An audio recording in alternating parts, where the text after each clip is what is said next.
Good morning, my tribe. I hope you're all doing well. I want to dwell a little bit upon the psychological effects of living in a world that has collapsed. SHTF, as we call it. None of us have experience at that. Even those who have gone to foreign wars and have seen it, you haven't lived it because you were in a position where you were supported by this giant organization that brought you everything you needed, even if for a period of time you were without for a few days because of some mission or something. Living in a collapsed society is just something we can't fathom it. We can't touch it. One of the authors that I really appreciate is Selko Begovic, and he lived through the Balkan Wars, and he spent a year in an isolated city of about 40,000 people, something like that, 50,000 something.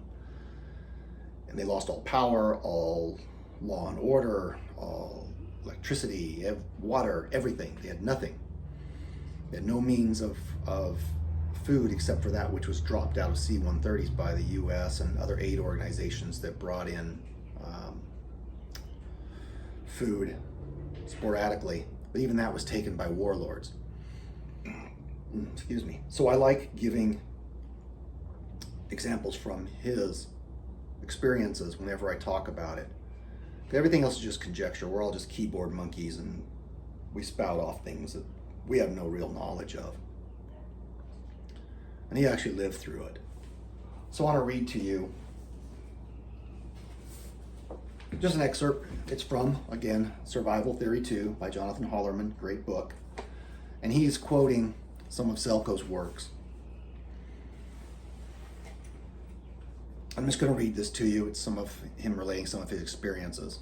But if you really want to take a deep dive, get everything you can find, get your hands on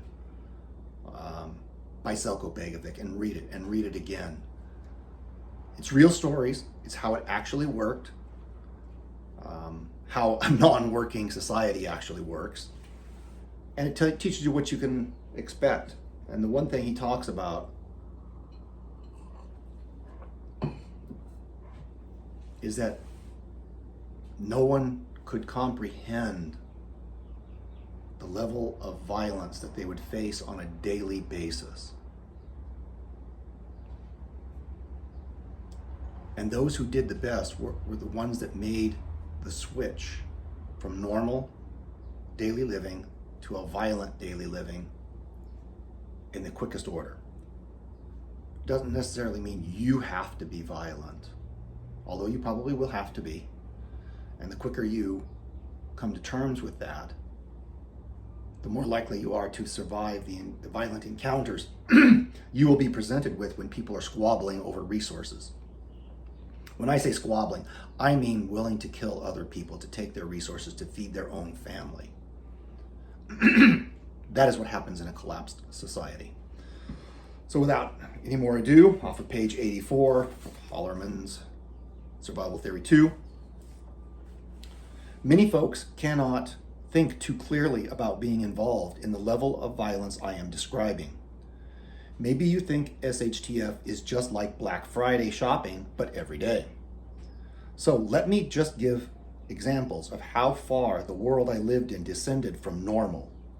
Remember, this was a regular city in a nice country in Europe less than 25 years ago. That's a good point. People don't change. Human nature does not change. People will still behave in predictable patterns in given circumstances. Threaten someone's safety or the safety of their family and you'll see where they'll go. But you can't do it in normal times because what we're talking about is not normal. We're talking about very different times.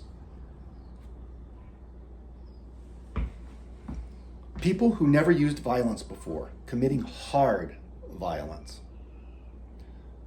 Normal people, dads and mums, killing folks in order to save their families. Certain groups of people who looked like they just waited for the SHTF so they can go out, crawl out from underneath some rock and fulfill their own fantasies about being kings of the town, imprisoning people, aping women, torturing folks in the weirdest ways. Strange groups organizing in whatever cause they choose to name it. Again, only to gain power in order to have more resources. Sometimes simply gangs of people, sometimes whole militias of thousands of people, through terror over other people or groups of people. Irrational hate towards the other, whoever the other might be, other religion, group, street, town, nation. Because it is very easy to manipulate groups of people through hate and fear from and towards others. If someone manipulated you to believe that your kid is hungry because of the others, he can do a lot with you. Real life examples I saw. People burned alive inside their homes and people enjoying watching this. Let me read that again. Real life examples I saw. This is not conjecture, hearsay. This is a first person witness. People burned alive inside their homes and people enjoying watching this. The division in our nation is not getting less and less. It is getting greater and greater. The dehumanization of groups of people is occurring. These things happen before these horrible things can happen to other people. You have to dehumanize them. And that's what's happening now. Even our leaders. Hillary Clinton calling an entire group of people in the United States deplorables, less than human. Private prisons were made where you could go and torture other folks for fun, or simply ape women as a reward. Sound like a Hollywood movie to you? How about Hostel? Hostel, not hostile. Hollywood probably took that movie from the Balkan Wars. Kids over 13 or 14 years of age were simply counted as grown-up people and killed as an enemy. The humiliation of people in all different ways in order to break their will.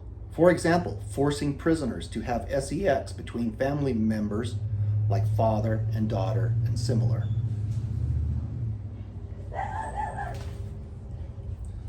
Violence was an everyday thing. You could go outside and get shot, not because you were an enemy, but only because Sniper on the other side wanted to test his new rifle. It is a needed but depressing realization that people, even regular folks, can become so cruel so fast. In other books, he talks about this so fast essentially being 72 hours, going from normal everyday life to people killing each other on the streets for their shoes and wallets in just 72 hours. And those who made it through, those who had the highest likelihood of making it through this whole thing, were the ones who went from normal everyday life to not normal life in the shortest period of time. You have to realize that life is not linear. Civility is not linear. Civility is dependent upon certain things happening every day. Getting food, getting water, feeling safe for your family, having a place to shelter. Take those things away and you go from normal to not normal very quickly. Very quickly. Study history. History has the keys to the future.